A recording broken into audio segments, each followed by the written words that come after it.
Vamos a ver la palabra de hoy, Salmo 85, versículo 1 al 13. Vamos a leer un versículo cada uno y el versículo 13 leemos entre todos. Oh Señor, has sido propicio a tu tierra, has restaurado a Jacob de la cautividad. Has perdonado la iniquidad de tu pueblo, has cubierto todos sus pecados, has dejado todo tu enojo, has desistido del ardor de tu ira. Restáuranos, oh Dios, de nuestra salvación, haz cesar tu ira. ¿Estarás airado con nosotros para siempre? ¿Extenderás tu ira de generación en generación? ¿No volverás a darnos vida, de modo que tu pueblo se alegre en ti? Muéstranos, oh Señor, tu misericordia y concédenos tu salvación. Escucharé lo que hable el Señor Dios, pues Él hablará paz a su pueblo y a sus fieles para que no se vuelvan a la locura. Ciertamente cercana está su salvación para los que le temen, para que habite la gloria en nuestra tierra. La misericordia y la verdad se encontraron, la justicia. La verdad brotará de la tierra, la justicia mirará desde los cielos. Asimismo el Señor dará el bien. Todo junto el 13, la justicia irá delante de Él y hará de sus pasos un camino. Amén. Bueno, el mundo en que vivimos es un mundo que cambia constantemente, ¿no? Cambia rápidamente. Cada año las empresas electrónicas, por ejemplo, lanzan productos nuevos. En caso de Corea, por ejemplo, dicen que la gente en promedio cambian sus celulares cada 6 meses. O sea, después de usar 6 meses un celular nuevo, comienzan a cansarse y buscan modelos nuevos para reemplazarlo. Es así que las empresas en general, ¿no? Para satisfacer estas necesidades de sus clientes y del mercado, lanzan productos nuevos constantemente. Aparte, en estos días, seguramente ustedes también lo habrán escuchado, sobre una página de inteligencia artificial llamada ChatGPT, que comenzó a revolucionar, ¿no? Al mundo de informática, ¿no? Porque escriben desde un currículum para una persona que está buscando trabajo hasta le hacen un trabajo práctico para un estudiante universitario. Por eso hay toda una discusión a nivel mundial, ¿no? Sobre hasta qué punto la inteligencia artificial puede y debe reemplazar el trabajo del hombre. Y puede ser que dentro de no muy poco haya una computadora, una inteligencia artificial desde acá predicando, ¿no? La prédica que ustedes quieran escuchar. Es así que las grandes empresas y nosotros a nivel personal también vivimos en una sociedad, en un ambiente, en donde constantemente competimos por obtener o por alcanzar algo nuevo, por presentar algo nuevo. El problema es que como el mundo cambia tan rápidamente, hay personas dentro de la iglesia que también exigen cambios, ¿no es cierto?, para la iglesia. Por supuesto que no porque el mundo cambia rápidamente, la iglesia tenga que estar siguiendo esos pasos, porque claramente en Romanos 12:2 vemos que dice lo siguiente: no se conformen a este mundo, más bien transfórmense por la renovación de su entendimiento, de modo que comprueben cuál sea la voluntad de Dios buena, agradable y perfecta. O sea, la iglesia no existe para conformar al mundo, no para seguir los pasos del mundo, al contrario, estamos para dar testimonio de un Dios vivo, para mostrar, ¿no es cierto?, lo que significa vivir por fe, vivir siguiendo a Cristo, para dar ejemplo lo que es vivir una vida centrada en Dios. Estas son las tareas que como iglesia debemos cumplir estando en el mundo. Sin embargo, la palabra vemos que también dice que aunque no debamos seguir o conformar a este mundo, sí debemos renovar nuestras mentes. No se conformen a este mundo, más bien transfórmense por la renovación de su entendimiento, dice. O sea, no tenemos por qué seguir al mundo, hacer lo que hacen la gente del mundo, pero aún así sí tenemos áreas, partes dentro de la iglesia en donde debemos transformarnos, renovarnos. Entonces, en ese aspecto tenemos varios desafíos delante de nosotros como iglesia. El tiempo pasa rápidamente y en el momento menos pensado vamos a estar todos parados delante del tribunal de Dios. Sin embargo, todavía tenemos misiones por cumplir, trabajo por realizar, todavía nos quedan carreras por correr. Por eso no debemos perder la pasión por Dios, pasión por las misiones que el Señor nos encomendó. La semana pasada muchos de ustedes saben que cumplí los 50 años, ¿no? Entonces las consejeras de la iglesia trabajaron duro durante toda la semana para agasajar a toda la iglesia con platos especiales, ¿no? Muchos disfrutaron del fulgogi, de kamjayorim, ¿no? Me prepararon una torta después del primer culto, hasta me cantaron el feliz cumpleaños. La verdad que estaba muy agradecido por todos los servicios que hicieron. Pero ¿saben qué? Así como fue un día en que festejé mi cumpleaños, también fue un día en donde quedé muy estresado. ¿Saben por qué? Porque hasta el año pasado, la gente en mi cumpleaños venían y me saludaban diciendo Sengil 축하합니다, ¿no? Que para los que conocen en coreano es feliz cumpleaños. Pero el domingo pasado, casi todos me saludaron diciendo 생신 축하합니다. ¿Sabe la diferencia entre 생일 y 생신? Sengil, bueno, se lo decís a la gente de tu edad, a tus amigos, ¿no? Inclusive a los menores. Pero Sengsin, ¿no? Es una frase que se usa, ¿no? Para saludar a la gente mayor, a los viejos. Y lo peor es que lo que me decían Sengsin eran los hermanos del primer culto, ¿no? Que la mayoría son mayores que yo, más viejos que yo, ¿no? Y venían ellos y me decían Sengsin, ¿no? Y la verdad que me estresé mucho ese día, ¿no? Me quedé. Es así, el tiempo pasa volando.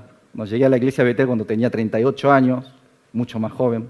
Muchos de ustedes apenas tenían 28, 30 años, ¿no? Pero ya pasaron los 40. Y todo esto, ¿saben qué? Nos afirma, confirma una vez más que lo que dice la Biblia es verdad. En Salmos 90, 10 dice, los días de nuestra vida son 70 años y en los más robustos 80 años. La mayor parte de ellos es duro trabajo y vanidad. Pronto pasan y volamos. Es así, nuestra vida pasa pronto, volamos. El tiempo vuela. Y en este mundo que cambia tan rápidamente, ¿no? Es donde nosotros estamos viviendo. Por eso necesitamos tener sabiduría, ¿no? Como dice Moisés en este mismo Salmo. En Salmos 90, 12, dice, enséñanos a contar nuestros días de tal manera que traigamos al corazón sabiduría. Sabiduría es lo que necesitamos. Y sabiduría es saber contar los días, ser consciente de que la vida es corta y vivir utilizando esos días para la gloria de Dios. ¿No? Como dice en Efesios, aprovechando bien el tiempo para la gloria de Dios. Eso es tener un corazón sabio. Una de las cosas que experimentamos con el paso del tiempo, no sé si a ustedes les pasa, ¿no? A medida que vamos cumpliendo los años, es que vamos perdiendo la pasión, ¿no? De hecho, puedo decirles que hoy yo no tengo la misma pasión que tuve cuando tenía 20 o 30 años, ¿no? Lamentablemente es así. Pero el problema es que cuando la pasión se enfría, hermanos, perdés el primer amor hacia el Señor. Al perder el primer amor hacia Dios, perdés el propósito original de la vida. Y al perder el propósito original de nuestra vida, ¿qué sucede? Ya no vivimos para la gloria de Dios. Ya no vivimos para agradar al Señor. Y todos los enfoques terminan hacia uno mismo. Empieza a buscar su propio provecho, su propio placer, sus propios deleites, porque la pasión hacia el Señor se ha enfriado. Por eso le puedo decir que la prédica de hoy va dirigida primeramente a mí. Y al mismo tiempo esta palabra de Dios también va dirigida hacia cada uno de ustedes. Amén. ¿Qué le parece si nos saludamos diciendo, restaura tu pasión para con Dios? Nos debemos restaurar nuestra pasión hacia el Señor. Hay un libro titulado Pasión de $1.000.000, ¿no? Pengman Breolchon. El autor es Lee Che-uk, una persona que ya falleció hace 4 años más o menos. Es conocido como una leyenda en el ambiente empresarial coreano. ¿Por qué?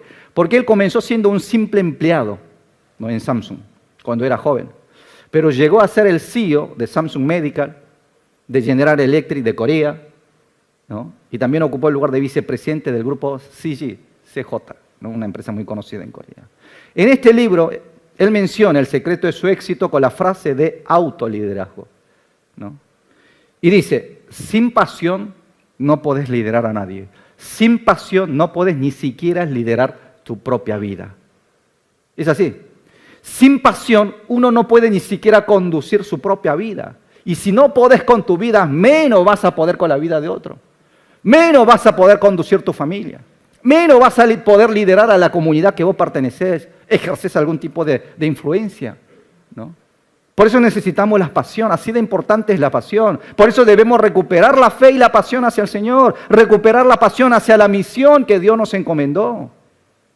El contexto del Salmo 85, de hoy que leímos, es este, ¿no? Después del cautiverio babilónico, el salmista ha regresado a Israel, a su tierra natal, pero al volver a su ciudad se encontró con una tierra colapsada, devastada, desolada, abandonada. La realidad frente a sus ojos era una realidad sin frutos, sin esperanza. A pesar de esto, al leer las oraciones del salmista en la palabra de hoy, podemos ver que él sí tenía fe. Él tenía la esperanza de que todo se iba a recuperar. Tenía pasión por el futuro de su tierra. Por eso dice en el versículo 12, asimismo el Señor dará el bien, nuestra tierra dará su fruto. No había nada de bueno delante de sus ojos, pero tenía fe de que Dios iba a obrar para el bien. La tierra en sí no producía fruto, estaba desolada, desierta, pero tenía esperanza de que esa tierra produciría frutos.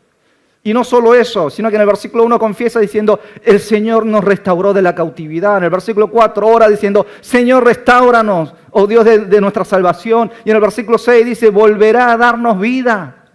Fíjense que cada una de estas palabras transmiten un mensaje de restauración y de avivamiento. El Señor nos restaurará, el Señor nos salva, Él nos da vida.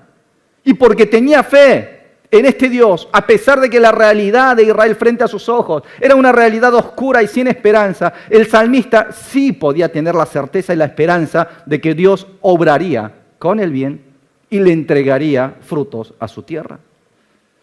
Ante una situación de desánimo y de desesperanza, el salmista sí pudo mantener esa misma pasión hacia el Señor. Es así. Dios es alguien que obra para bien, hermano, a favor nuestro. Abre caminos en tierras secas, río sobre el desierto. Es alguien que produce frutos en tierra desolada.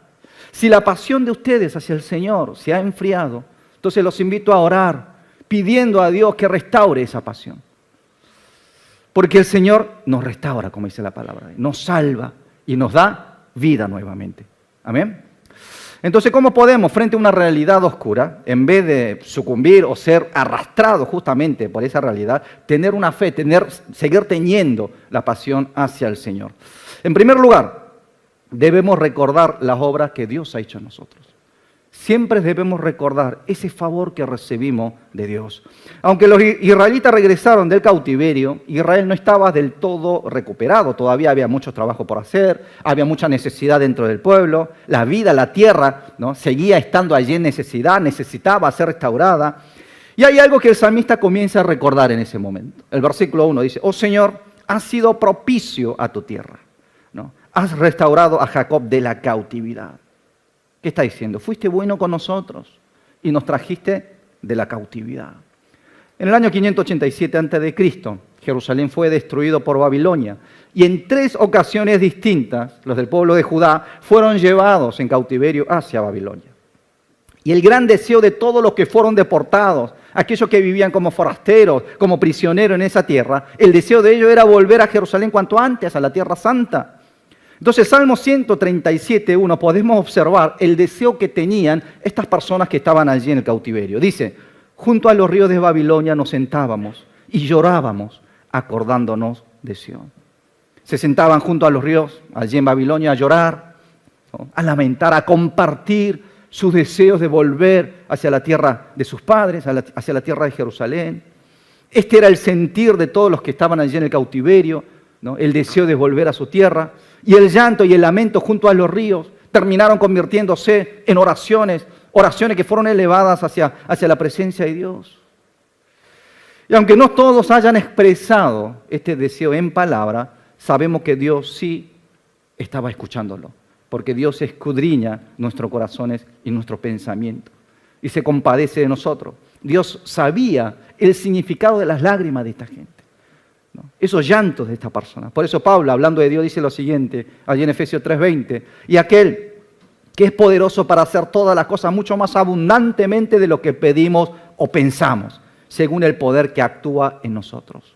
Aún esos deseos más profundos, esos deseos difíciles de expresar con nuestros labios, que muchas veces no los podemos ni siquiera ponerlos en palabra, aún así Dios conoce ese deseo del corazón, esos pensamientos, y responde según el poder que actúa en nosotros, así como dice la palabra, ¿no?, mucho más allá de lo que pensamos o deseamos.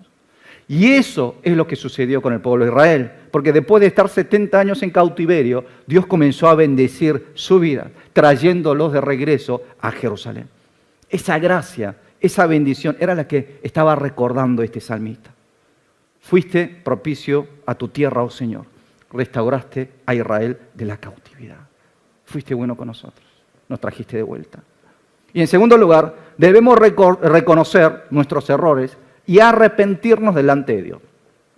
No solo los trae de vuelta a la tierra de ellos, sino en la palabra podemos ver que Dios también los perdona, los perdonó. El versículo 2 dice, has perdonado la iniquidad de tu pueblo, has cubierto todos sus pecados. El pecado, hermanos, fue lo que había llevado al pueblo de Israel, ¿no?, hacia la destrucción, a vivir en cautividad, la idolatría, la iniquidad, la injusticia, ¿no?, todos esos pecados que ellos practicaron delante de Dios. Había sido lo que hizo que perdieran sus tierras y fueran deportados a Babilonia. Sin embargo, hay una promesa de Dios, ¿no?, que Dios le había entregado a ellos allí en Segunda de Crónicas 7:14, que dice: si se humilla mi pueblo sobre el cual es invocado mi nombre, si oran y buscan mi rostro y se vuelven de sus malos caminos, entonces yo iré desde los cielos, perdonaré sus pecados y sanaré su tierra. Después de construir el templo, Salomón le dedicó al Señor, entregando sacrificios, holocaustos.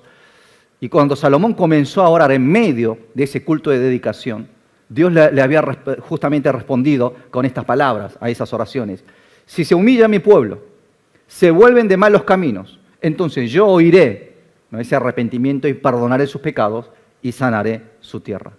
O sea, humillarse, arrepentirse delante de Dios era fundamental para recibir la sanidad y la restauración de parte de Dios. Y ese perdón de Dios fue lo que el pueblo experimentó al regresar de Babilonia. Por lo tanto, el salmista sabía que junto con el perdón de Dios vendría la restauración de su tierra, ¿no?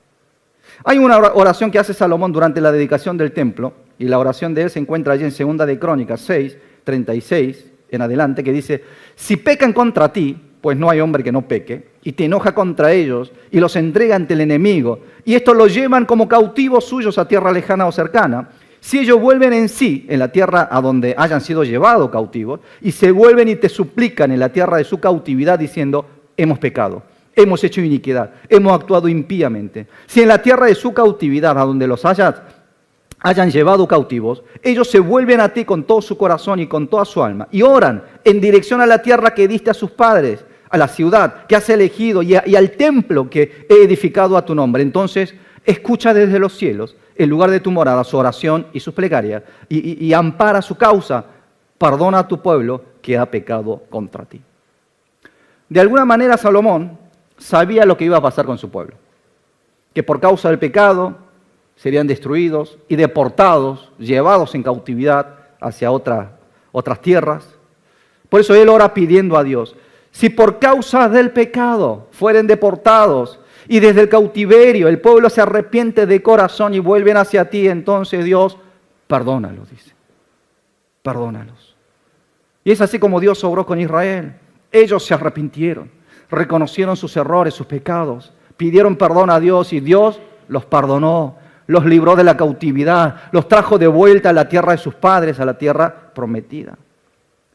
Hermanos, desde el momento en que reconocemos nuestros errores y nuestros pecados y nos arrepentimos de todo corazón delante de Dios, Dios nos perdona.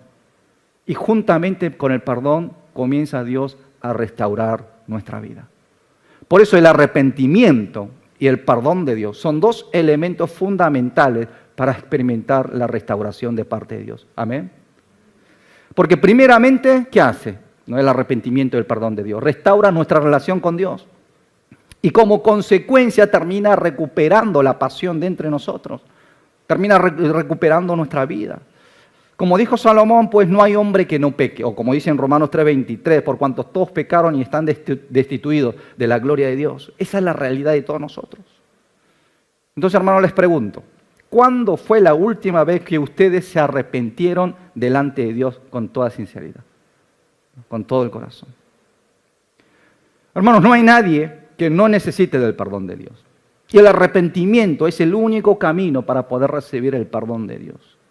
¿Quieren recuperar la pasión hacia el Señor? Entonces debemos arrepentirnos, reconocer nuestras faltas delante de Dios y buscar el perdón y la misericordia de Dios.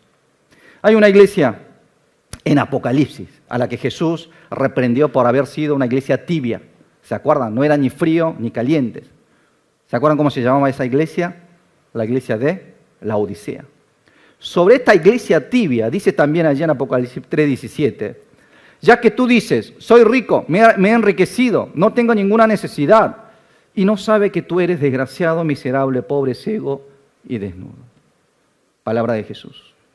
Ellos se jactaban de que eran ricos y no tenían necesidad, pero ignoraban que espiritualmente eran miserables, pobres, ciegos y desnudos.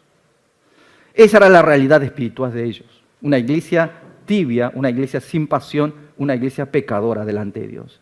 Y hacia esta iglesia Jesús le pide lo siguiente. Allí en Apocalipsis 3:19, en la versión NBI, dice: yo reprendo y disciplino a todos los que los amo. Por lo tanto, sé fervoroso y arrepiéntete. ¿Qué es lo que está diciendo el Señor? Te disciplino. ¿Por qué? Porque te amo, ¿no? Si hay problemas en tu vida, muchas veces es una llamada de atención que te estoy haciendo. ¿Para qué? Para que seas fervoroso, para que recuperes la pasión. ¿Y qué dice allí el versículo 19 al final? Y para que te arrepientas. Arrepiéntete. Hermanos, el arrepentimiento está directamente conectado con la pasión. Si ustedes fueron perdiendo la pasión hacia el Señor, puede ser, es posible que hayan estado, ¿no?, teniendo algunos pecados allí, no arrepentidos, pecados ocultos. Falta que Dios quiere que nosotros nos sinceremos delante de Él, lo pongamos delante de Él, para que el Señor nos perdone y restaure esa pasión. Y si están así, tibios, sin pasión, ¿no?, debemos una vez más acercarnos al Señor. Amén. En tercer lugar, debemos reconocer nuestra debilidad y confiar en el Señor. Del versículo 11 al 13, el pasaje muestra cómo sería un pueblo gobernado por Dios. Dice, por ejemplo, la verdad brotará de la tierra, la justicia mirará desde los cielos, asimismo el Señor dará el bien, nuestra tierra dará su fruto, la justicia irá delante de Él y hará de sus pasos un camino. Verdad y justicia es lo que gobierna la tierra. Dios da lo bueno y Dios hace producir frutos a la tierra. Dios va delante de su pueblo, abriendo el camino. Es el sentido de este pasaje. Hermanos, tenemos un Dios que quiere darnos lo mejor de Él para nosotros. Eso es lo que dice el versículo 12, el Señor dará el bien. Significa que Dios va a dar lo bueno, lo mejor de Él para nosotros. Lo que necesitamos tener para recibir, ¿no?, justamente esta promesa de Dios es reconocer nuestra debilidad y confiar más en el Señor. Necesitamos tener fe. Hablando de la fe de Abraham, dice en Romanos 4:18 en adelante, Abraham creyó contra toda esperanza, de modo que vino a ser padre de muchas naciones, de acuerdo con lo que le había sido dicho, así será tu descendencia. Sin debilitarse en la fe, él tuvo muy en cuenta su cuerpo ya muerto, pues tenía casi 100 años, y la matriz muerta de Sara, pero no dudó de la promesa de Dios por falta de fe, al contrario, fue fortalecido en su fe, dando gloria a Dios. Abraham creyó contra toda esperanza, dice. Y sin debilitarse en la fe, no, a pesar de su cuerpo ya muerto, debilitado, dice que no dudó de la promesa de Dios. Al contrario, se fortaleció en su fe. Esta fe, esta confianza de Abraham, ¿no es cierto?, hacia el Señor, ¿no?, fue lo que llevó a él a ser padre de todas las naciones, padre de la fe. Hermano, cuando caminamos por fe, Dios va delante de nosotros, amén, y nos sigue, ¿no es cierto?, y nos abre los caminos, como dice en el versículo 13. Seguramente es eso lo que nosotros estamos necesitando en este tiempo, caminar con Dios, seguir sus pasos, caminar por la senda, por los caminos abiertos por el Señor. Deseo que juntos podamos vivir y servir al Señor con pasión, poder estar siguiendo sus pasos con todo nuestro corazón. Amén. Para eso, recuerden, necesitamos en primer lugar reconocer las obras que Dios ya hizo en nuestra vida. Todos los favores con que Dios nos bendijo. En segundo lugar, reconocer también nuestros errores y buscar, ¿no?, el perdón de Dios por medio del arrepentimiento. En tercer lugar, reconocer también nuestras debilidades y poder confiar en Dios con fe en todo tiempo. Vamos a orar, Señor.